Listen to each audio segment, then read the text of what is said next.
Lecture du livre Heureux ceux qui d'Ellen G. White. La spiritualité de la loi. Je vous dis de ne jurer aucunement.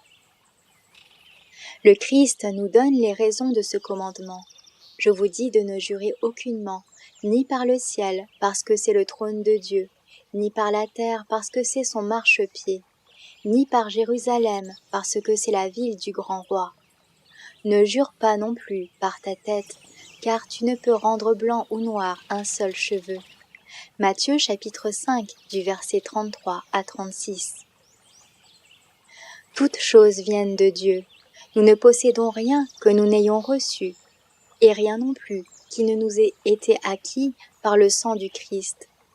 C'est de la croix que nous parviennent toutes choses, et tout ce que nous recevons porte sa marque, puisque tout a été racheté pour nous par un sang précieux et inestimable entre tous, la vie même de Dieu. Aussi n'avons-nous rien qui nous appartienne réellement à offrir en garantie de notre parole. Les Juifs considéraient le troisième commandement comme leur interdisant d'employer le nom de Dieu en vain, mais ils se réservaient de faire d'autres serments. On jurait d'ailleurs communément parmi eux. Et si Moïse leur avait enseigné à ne pas être parjure, ils avaient inventé bien des moyens pour se libérer des obligations imposées par leurs serments. Ils ne craignaient pas de blasphémer, ni de parjurer lorsqu'ils estimaient pouvoir se couvrir par quelque subterfuge légal. Jésus condamna leur pratique, déclarant que leur serment était une transgression du commandement de Dieu. Mais le Sauveur n'interdit point le serment judiciaire dans lequel Dieu est solennellement pris à témoin, que la déclaration énoncée est la vérité, et rien que la vérité.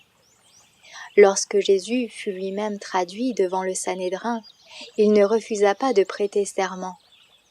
Prenant la parole, le souverain sacrificateur lui dit « Je t'adjure par le Dieu vivant de nous dire si tu es le Christ, le Fils de Dieu. » Jésus lui répondit « Tu l'as dit. » Matthieu chapitre 26, versets 63 et 64.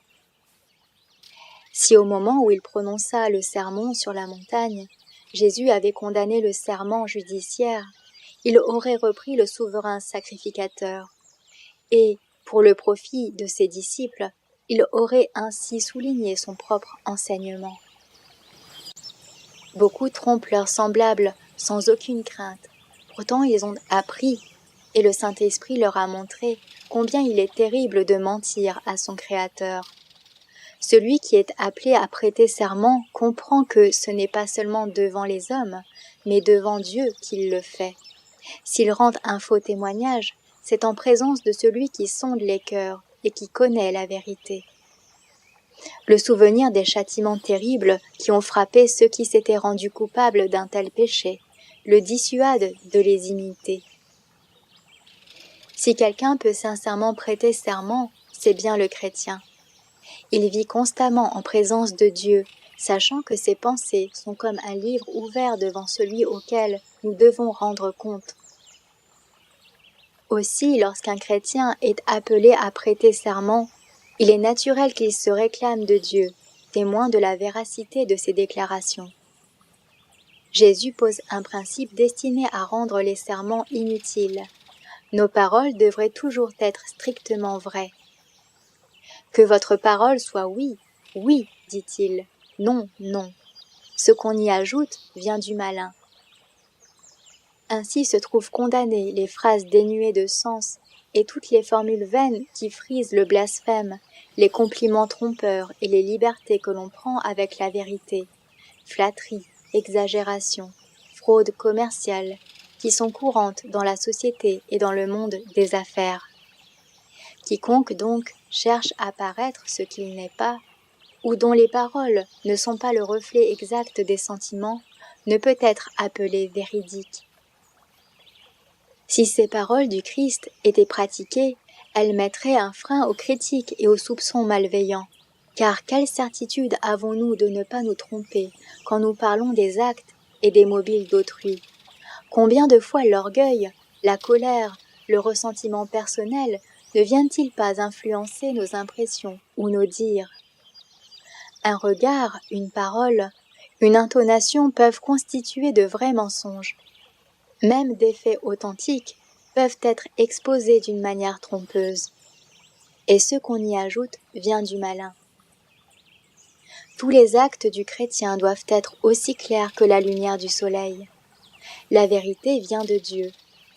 La tromperie, sous quelque forme qu'elle se présente, vient de Satan. Quiconque s'écarte de la ligne droite de la vérité se place imprudemment sous la puissance du malin. Et cependant, il n'est ni aisé ni facile de dire la vérité. Nous ne pouvons en témoigner que si nous la connaissons. Trop souvent, il arrive que des idées préconçues, des préjugés, une connaissance imparfaite des faits, des erreurs de jugement nous empêchent de bien comprendre les problèmes qui nous préoccupent. Nous ne pouvons parler avec vérité que si nous sommes guidés par celui qui est la vérité. Par la voix de l'apôtre Paul, le Christ nous dit « Que votre parole soit toujours accompagnée de grâce ». Colossiens chapitre 4, verset 6. Qu'il ne sorte de votre bouche aucune parole mauvaise, mais s'il y a lieu, quelques bonnes paroles qui servent à l'édification et communiquent une grâce à ceux qui l'entendent. Éphésiens chapitre 4, verset 29. À la lumière de ces déclarations, on se rend compte que Jésus, dans le Sermon sur la montagne, condamne les plaisanteries malsaines, les paroles vaines et les conversations légères. Il exige que nos paroles soient non seulement vraies, mais pures. Ceux qui connaissent le Sauveur ne prendront point part aux œuvres infructueuses des ténèbres. Éphésiens chapitre 5, verset 11. Dans leurs paroles comme dans leur conduite, ils seront simples, véridiques et sincères, car ils se préparent à vivre en compagnie de ceux dans la bouche desquels il ne s'est pas trouvé de mensonge. Apocalypse chapitre 14, verset 5.